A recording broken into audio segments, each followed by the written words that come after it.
Hello and welcome to the History of the Germans, episode 206, A Grand Plan for a Great War. Let's rise on the wings of an eagle and look at Europe in and around the year 1500, or more precisely, 1496, the year Maximilian I put his grand plan into action. A grand plan so grand you can turn it into a woodcut and call it a triumphal arch. Looking down from 10,000 feet, we can see that the endless conflicts between the kings and their vassals are rapidly abating. Even the Holy Roman Empire has developed a constitution that bans the endless feuding and created institutions that, more or less, kept everyone pulling in the same direction. In this world of centralized authorities, civil servants, lawyers, canons, and masked pikemen, medieval notions of faith and loyalty do not count for much anymore. 17 years later, Machiavelli will write, quote, "In the actions of all men, and especially of princes, where there is no court to appeal to, one looks to the end. So let a prince win and maintain his state. The means will always be judged honorable and praised by everyone." He, by the way, never said the words that the end justifies the means, but that is clearly what he meant. Winning for a prince was keeping a state afloat through the vagaries of fortune. Everything else, cruelty, generosity, honesty, deception, are just tools in the fight for survival. It is no coincidence that Machiavelli's focus on the ruthlessness of the princes was born in northern Italy. It was in northern Italy that the fundamental imbalances in this new political framework of Europe had been put into stark relief. Then and now, the wealthiest parts of Western Europe were northern Italy, the Rhone Valley, southern Germany, the Rhineland, the Low Countries, and southern England. This is where most of the trading, innovation, and manufacturing happened. Cloth, metalwork, arms, armor, art, luxury goods traveled up and down that route to be distributed further along. Silks and spices arrived in Constantinople and Alexandria from the east and were shipped via Venice and Genoa up this banana-shaped route. And what did the Indians and the Chinese want in return? Certainly not Flemish cloth or Rhenish wine. The only thing the Europeans had to offer to the east were commodities: gold, silver, copper, amber, precious stones. Much of that came from the mines in Tyrol, Bohemia, Hungary, Saxony, and Sweden. Now, what have all these places, save for Venice, Sweden, and southern England, in common? They were all, at least formally, inside the Holy Roman Empire. And that is reflected in the demographics as well. The medicine project at the University of Groningen produces a reasonably reliable long-term demographic dataset. Based on these numbers, the Holy Roman Empire, including northern Italy, the Low Countries, the Arelat, and Bohemia, had a population well in excess of 23 million, compared to contemporary France at less than 13 million. Poland was closer to 7 million, and even adding in Hungary and Bohemia, you are unlikely to hit more than, say, 12 million. Spain, too, came in at just around 7 million. So in other words, the Holy Roman Empire was economically and demographically by far the largest political structure in Western Europe. But who were the most powerful monarchs in continental Europe at that time? King Charles VIII of France, King Casimir of Poland-Lithuania, who also controlled Bohemia and Hungary through his son Ladislav, and Ferdinand and Isabella of Spain. These three ruled lands that had smaller populations and were economically peripheral to Western Europe. Their rich and fertile soil produced an abundance of food that could be exported to the centers of economic activity, but their fledgling industries could not compete with Milan, Ghent, or Nuremberg.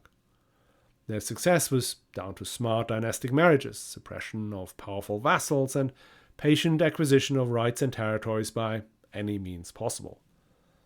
Is it therefore surprising that Machiavelli thought that brutal statecraft was the key to success, much more than the bands of loyalty, law, and honor that had traditionally bound the Holy Roman Empire together? When in 1495 King Charles VIII of France rode through Italy, smashing up this carefully calibrated political equilibrium, the whole of Europe felt like Michael Spinks after 93 seconds in the ring with Mike Tyson. Nothing would be the same anymore. Now, as we heard in episode 222, the warring Italian states, including the Pope, were shocked into joining into a Holy League together with Maximilian and the Spanish, and that Holy League managed to chase Charles VIII first out of Naples and then out of Italy altogether. But that was not the end of the story. How could it be? The richest and most populous parts of Western Europe were politically fragmented and militarily dependent upon mercenaries. They were easy prey for the French kings whose country and army had been honed in not just 100, but hundreds of years of war with the English and the Burgundian dukes. And even though Charles VIII promised to hold his peace and never actually came back, everyone knew that it was only a question of time before the French would be back. As 1495 gave way to 1496, Maximilian came up with a grand plan to get rid of the French menace once and for all. Did he think in terms of economics, demographics, and balance of power? No, not likely. He was still more medieval than modern, and his convictions were rooted in the honor and ancient imperial rights and obligations. In his eyes, the French invasion was an attack on the honor of the empire, and disrespected him personally as king of the Romans and future emperor. And against all indications to the contrary, he believed Italy was still an integral part of the empire and therefore subject to his rule. He is known to have said that he would rather part with Burgundy than with his Italy. And then there is his Burgundian experience. He may still only be 36 years old, but he had spent almost half his life fighting ferocious wars against the King of France. Wars where neither side took prisoners and relegated the laws of chivalry to the appendix of history. According to his biographer, Wiesecker, Maximilian had come out of these wars with a profound hatred for the French. Maybe he did. But there was a rational basis for his antagonism. The King of France needed to wipe out Burgundy in order to sleep soundly in his bed, and hence the ruler of Burgundy, whoever he was, needed to crush the French king so that he could sleep soundly in his bed. Only one of them could win, and only one of them could live. Hence, Maximilian's grand plan was simple. Wipe the King of France from the European political chessboard. Send him back to Bourges to spend his days in futile prayer for a second Joan of Arc to show up. Simples. And the way this was to work out was as follows. The Holy League should flush the remaining French out of their hidey holes in Gaeta and Tuscany, and Florence should be cleansed of the mad monk Savonarola. And that done, the League army would then board ships to Provence and attack France from the southeast. Meanwhile, the French would cross the Pyrenees in force and then merge with the Italians to go up the Rhone River together. In the north, Maximilian's son Philip was to muster the Low Countries for a hard push into the Artois and the Picardy, whilst at the same time the English would land in Brittany. Last but not least, the army of the Holy Roman Empire would then push into the Franche-Comté and the Duchy of Burgundy, and then move on to Paris. Under such an onslaught from all sides, the French monarchy could do nothing but crumble into dust. That was a grand plan, if there ever was one. But what are the chances that he could pull it off? Maximilian's advisors shook their heads, arguing that this was all a bit too grandiose. But their lord was very much of the view that he had all the necessary bits and pieces in place. The Holy League was already established. Sure, it was a purely defensive alliance covering only the scenario of a direct attack on any of its members, but wasn't the next French attack imminent?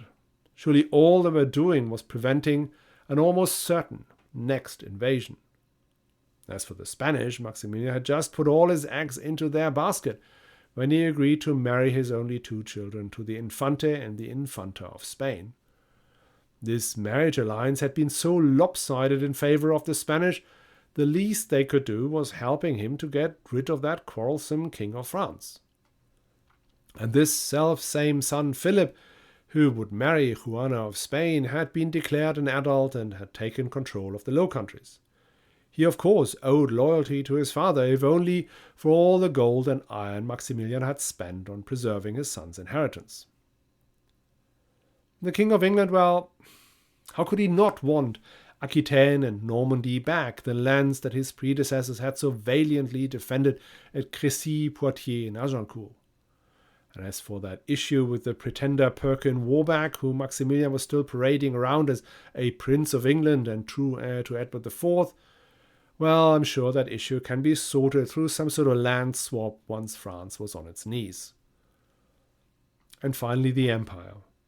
What a great opportunity to test drive its brand spanking new constitution. After all, the estates had granted him the common penny of 250,000 florins and owed him suit for his coronation journey to Rome, which Maximilian had somehow finagled into this tight timeline too. Huzzah! The war is on, and in 6 months little Charles VIII will be wailing in his palace, cursing the day he poked the mighty empire. All we need to do now is have a quick meeting to go over the logistics in some detail and, well, then we're off. The meeting was scheduled for July 1496 in Glons and Mals in the Finchgau. Yes, these are real places in South Tyrol, just on the Italian side of the Reschen Pass.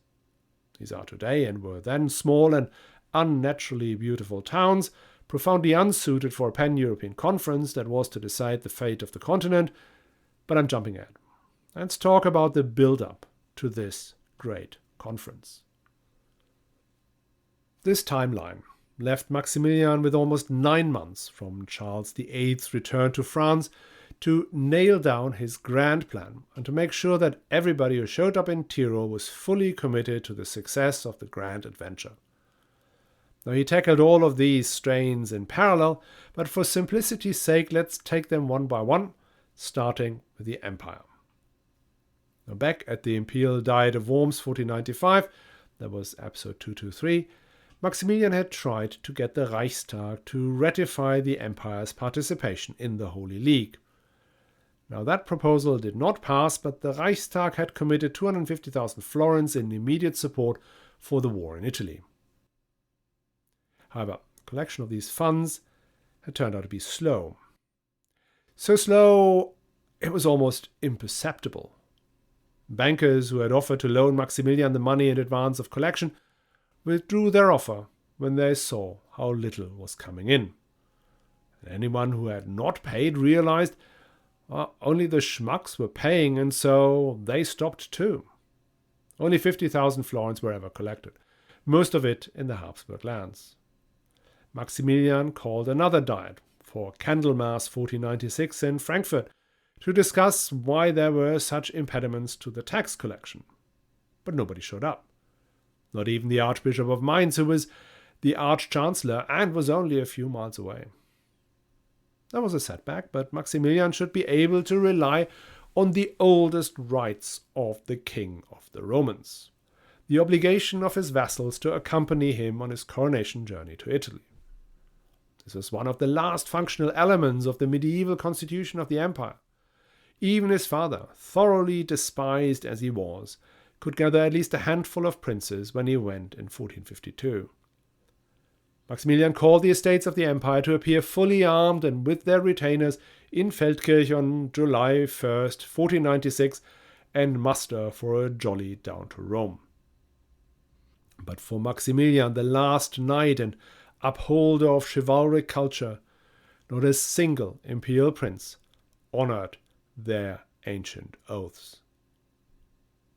But Maximilian, who was not one for giving up prematurely, was sure that once his campaign had shown some initial success, the imperial princes would flock to his banner. Moreover, he still had England, Burgundy, Spain, the Italians, Venice, Naples, the Pope, and Milan, and of course, Spain. The discussions with King Henry VII of England were, however, not going that smoothly. The Tudor was still upset about Maximilian's support for Perkin Warbeck. So Maximilian's in-laws, Ferdinand and Isabella, took the lead there. And they could convince Henry VII to join the Holy League. Brilliant. There was a bit of a snag, though. Henry VII was not Henry V. He did not hanker after grand conquests in French lands. His country had not yet recovered from the War of the Roses, and quite frankly, Yorkist pretenders weren't exactly helping. So he would watch events with profound sympathy and, if attacked, would of course respond, but landing in France may be later. But Maximilian, who was not one for giving up prematurely, was sure that once his campaign had shown some initial success, the imperial princes would flock to his banner and England would land troops in Brittany. Moreover, he still had Burgundy, the Italians, Venice, Naples, the Pope and Milan, and of course Spain. Burgundy was now ruled by his son Philip, a strapping young man of 17, tall, slim, athletic, fair and elegant in a manner that got his contemporaries exclaiming, "What a handsome prince!" Philip had grown up in the Netherlands, educated by Burgundian officials at Mechelen, including Olivier de la Marche and Franz von Bursleden, and I do apologize for the pronunciation. Philip had lost his mother aged 4 and had barely seen his father during his youth. Philip was much more Netherlander than Austrian. His loyalty lay with his subjects and his tutors, not with his father, the House of Habsburg, or the Empire. And after 15 years of war, the Low Countries were still utterly devastated. So Philip declined to help, even when his father summoned him to Tyrol and berated him for a whole day. He stayed firm. His lands would pay the imperial tax, but no more. But Maximilian, who was not one for giving up prematurely, was sure that once his campaign had shown some initial success, the imperial princes would flock to his banner, England would land troops in Brittany, and his son would muster the spirit of Charles the Bold. Moreover, he still had the Italians, Venice, Naples, the Pope and Milan, and of course, Spain. So when the parties came together in Malz and Glons on July 17, 1496, Maximilian tried to impress his guests with a display of the family fortune he had just recently brought back from Nuremberg, where his father had hidden it behind a false wall in the Marienkirche. Whether that worked out is not quite clear, since the Venetian envoy remarked in his letters home about the somewhat threadbare appearance of tapestries and the dimness of the silver tableware. His tent and table may be a bit shabby, but the plan that Maximilian presented to the assembled representatives of Venice, Naples, the Pope and Spain, as well as to the Duke of Milan, was the opposite. And here are the details. The Spanish should cross the Pyrenees with 20,000 men. Naples, Milan, Venice and the Pope should raise a combined force of 35,000, to which he would add the 20,000 men he would cross the Alps with. Together they would clean out Tuscany and then attack France from the south. As for the northern frontier, well, the war would trigger the obligations of the Holy League for England. Plus, there was always the other fundamental driver of human behavior: greed. Once the French king was defeated, Charles would be offered peace on condition that he gave up his claims on Naples, handed over half of Provence of Spain, which in turn would become an imperial fief again.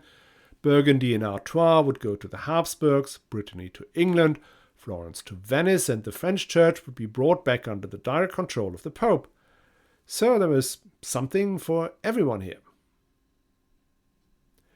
But when Maximilian handed round the pens for the signing, no ink was forthcoming. Of course, everyone agreed that King Charles VIII needed to be given a lesson, and Italy needed to be defended, the honor of the empire restored, etc., etc., but all this was a bit off the scale. Maybe if he came down to Italy and they would start somewhere, like mopping up the remains of the French occupation, or maybe pushing for regime change in Florence, removing the mad monk Savonarola, who was France's main ally in Italy, maybe, well, that would be a good start. And Maximilian, who was not one for giving up prematurely, was sure that once his campaign had shown some initial success, the imperial princes would flock to his banner, England would land troops in Brittany, his son would muster the spirit of Charles the Bold, the Italians would raise the troops needed, and the Spaniards would come across the Pyrenees. Moreover, he still had, well, his title and his mesmerizing personality. And to show his guests what he was made of, he staged a hunt for Gemsen, the chamois, who live in the sheer alpine cliffs. You may have seen them in nature documentaries. They are sure-footed European antelopes who leap across impossible gaps along sheer cliffs as if gravity did not exist. Hunting them means following their near impossible paths, Maximilian, for all his faults, was an outstanding hunter, a serious athlete, and so the delegations watched at the bottom of the Wormser Joch as Maximilian and his fellow huntsmen drove the Gemsen across the bluffs and escarpments, making several of them nearly faint. That's the guests, not the Gemsen. And the huntsmen drove the animals down into the valley and right before the assembled dignitaries, where they were mercilessly slaughtered, just like Maximilian hoped he could do with the French. But how? It was decision time. None of his allies had made any binding commitments to his grand plan. But they had also not said no either. The Duke of Milan in particular begged him to come to Italy and protect him from future attacks by Charles VIII. And if he stayed back in Innsbruck, after telling everyone and their dog that he was going to crush the French and be crowned emperor in Rome, he would look very much like a fool. And a man who jumps from one tiny ledge to another in pursuit of a loudly inedible antelope, looking like a fool, was not a real option. The other option was to bet on his luck, something that Machiavelli described as, quote, one of those raging rivers which when in flood overflows the plains, sweeping away trees and buildings, bearing away the soil from place to place. Everything flies before it. All yields to its violence without being able in any way to withstand it. And such a kind of fortune had been his trademark ever since he had clapped eyes on the gorgeous Marie of Burgundy and her even more gorgeous cities, palaces, and castles. And so in August 1496, once more a king of the Romans crossed the Alps to tame the Italian peninsula.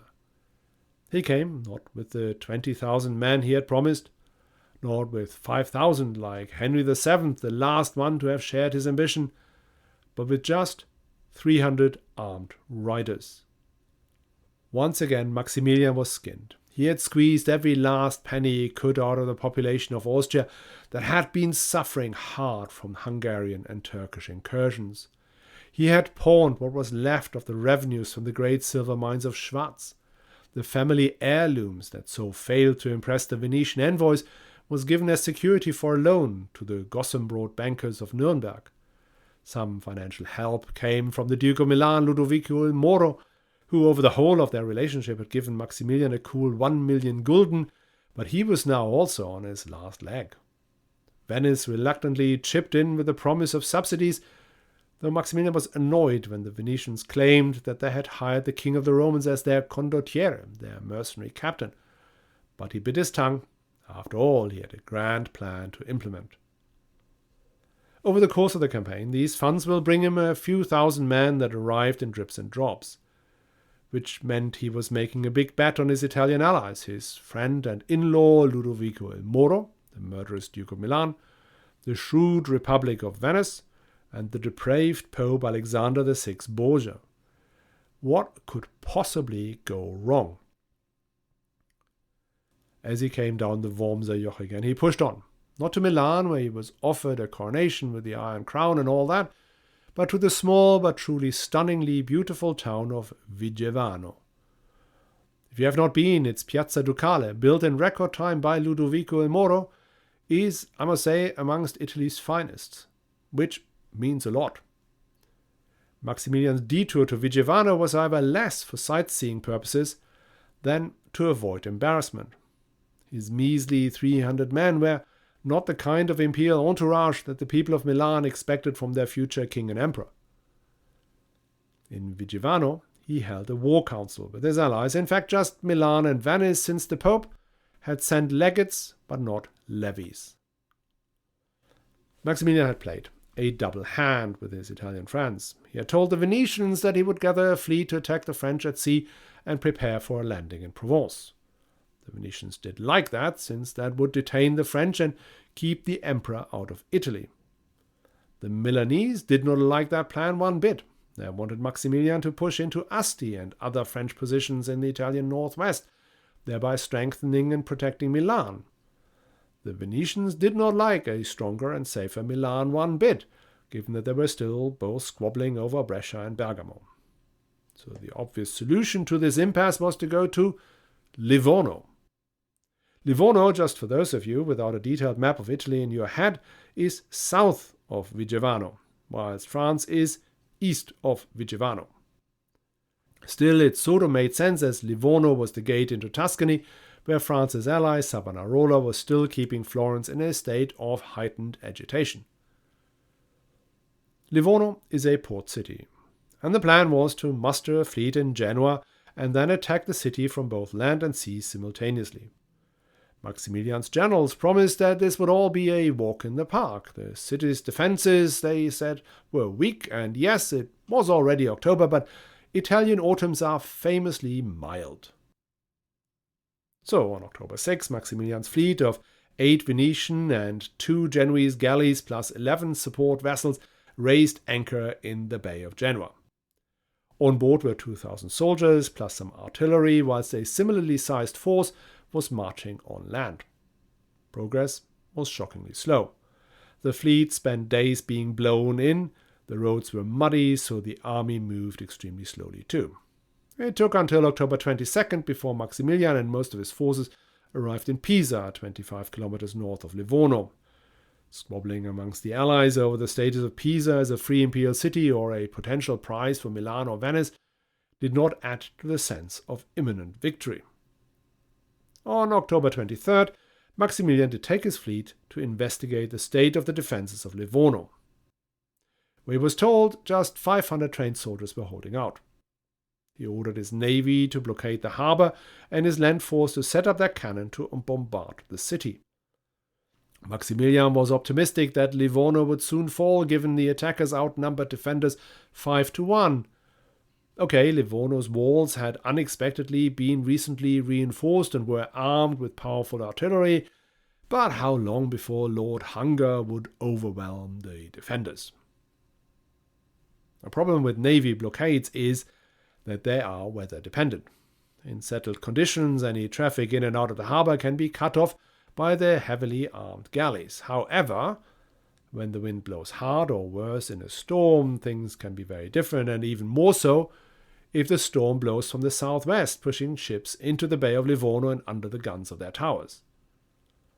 It was the end of October, a time when the Med can be extremely variable, with huge fronts going across. I have a friend who got caught in one of these storms at the end of October and was knocked down 3 times off the coast of Algiers. Not an experience he's keen to ever repeat. And this, I'm afraid, is not the gentle Mediterranean from the TUI brochures. And southwesterlies are rare, but they do occur. And they did. On October 29, 1496, one of these storms made landfall at Livorno. The Venetians and Genoese galleys, including Maximilian's flagship, the Grimalda, struggled to hold their positions when on the horizon a French fleet appeared. Their ships, mostly smaller and crucially propelled by sails, not oars, zoomed past the Italians with the wind in their back. Attempts to attack them failed in the atrocious weather and given the speed of their relief ships. The citizens of Livorno could not believe their luck when the arrivals unloaded 800 Swiss guards, more guns, and food to last them for months. Maximilian raged, but couldn't do a thing. The storm was still on. Conditions made it impossible to land, and so his fleet headed out to weather the storm. He came back ashore in early November to find his land troops much diminished. As always, money had run out. The Venetians, who had more money than anyone else in Europe, had stopped paying his troops, had even cut off their own mercenaries. That was an ominous sign. But Maximilian did not give up. Once more into the breach, comrades. He got back to his flagship and ordered an attack on the harbour of Livorno. The captain and his crew refused. His soldiers, most of whom had grown up at the foot of the Alps, had enough of the sea. Maximilian convinced them to still at least go with him to Elba, where he hoped he could find more seaman-like crew. But this was thwarted by another storm. And this was the really nasty one. When, years later, Maximilian asked his favourite artist, Hans Burgmeier, to depict the scene, he called it his worst day of his life. There were occasional encounters with the French on the high seas, but weather did not permit anything but occasional pot-shots at each other. This must have been truly atrocious. Stuck on these comparatively small, massively overcrowded ships, fearing to be capsized. These were rowing boats, essentially, gigantic rowing boats. And there was always the risk of being hit by a French cannonball. The artillery pieces, yes, they were tied down, but will these ropes hold? And above all, what is the point of all this? The defenders in Livorno, they sat in front of their warm fires, they were eating their generous rations, whilst the League soldiers were drowning in mud and the sailors were throwing up over the side. On November 9th, Maximilian needed to inspect the situation inland and, though the storm was still raging, ordered his flagship to deposit him near the army camp. He got into a dinghy and was rowed ashore, the little boat almost tipping over more than once. And on one of these waves he suddenly saw his mighty flagship being lifted up like by the hand of an angry god and smashed onto the beach. She broke apart immediately, disgorging its cannon, injured men, and imperial treasure, to the delight of the nearby Livonians. The same night the League lost another 3 ships and 500 men, one of these ships, the Adonia, going down with all hands. So this must be it. It must be over now. The fleet is sunk, the soldiers unpaid, the cannon lost, and the camp is sinking into the Maremma sludge. But Maximilian, who was not one for giving up prematurely, was sure there was still a chance. Once more he led an attack. He set up his guns to pound the walls of Livorno, and as he looked down, he saw the French navy sailing out and taking the remaining Genoese galleys without a shot fired. Maximilian grabbed his last 20 men and ran down to the very last remaining ship and demanded the captain to attack. But the captain refused. His soldiers turned around. Now it was surely over. No, this guy just does not give up. Yes, he had to raise the siege of Livorno. All the money was gone, the soldiers were gone, the cannon were gone, everything was gone. The Venetian envoy told him it really was time to go home. And so he did head north, but to Milan. There he sat down with Ludovico il Moro again to weigh up their options. After all, the Holy League was still formally intact and the Spaniards were still in play. The marriage was still going ahead. The Reichstag had gathered in Lindau, so if he went up there, the princes would obviously realize that their honor was in peril if they did not come to help. So he headed back to Innsbruck in the midst of the winter, still optimistic that his grand plan could come to fruition. He ordered more and better cannon to be made and kept his armory in Innsbruck. There's a painted inventory of these weapons, pages and pages with beautiful renderings of machines of war. How many pages? 560 of them. How many cannon? Probably the same number, maybe even more. No, Maximilian did not give up. Until on February 25th, 1497, the Spanish monarchs, Ferdinand and Isabella, agreed a truce with Charles VIII. 2 months later, Milan, Venice and the Pope threw in the towel. The War of the Holy League was over. Maximilian tried once more on his own, this time with an attack on Burgundy, an effort that came to naught when his son signed a permanent peace with France behind his back. The League itself dissolved formally when Venice swapped sides and agreed a permanent peace and alliance with France in 1499. Meanwhile, King Charles VIII had an unfortunate encounter with the doorframe, and so in September of that same year, the next French king, Louis XII, marched into Milan. Ludovico il Moro fled to Maximilian in Innsbruck, mustered an army to take back his duchy, was defeated, and ended his life as a French prisoner. Now, this attempt at encircling and diminishing France had been a truly epic fail. But it wasn't the last. The next 250 years until the 7 Years' War, one main axis of Europe's political history is the struggle between the French kings and the House of Habsburg. And arguably it laid the foundation for the subsequent and even more brutal conflict between France and Germany. Marx said that history repeats itself twice, first as tragedy and then as farce. But these wars did repeat themselves not twice, not 10 times, but dozens of times, almost always as tragedy. But there, at its very first time, as farce. The early modern period has begun, sometime between Joan of Arc, the War of the Burgundian Succession, Charles VIII's invasion of Italy, the fall of Granada, and Maximilian's grand plan.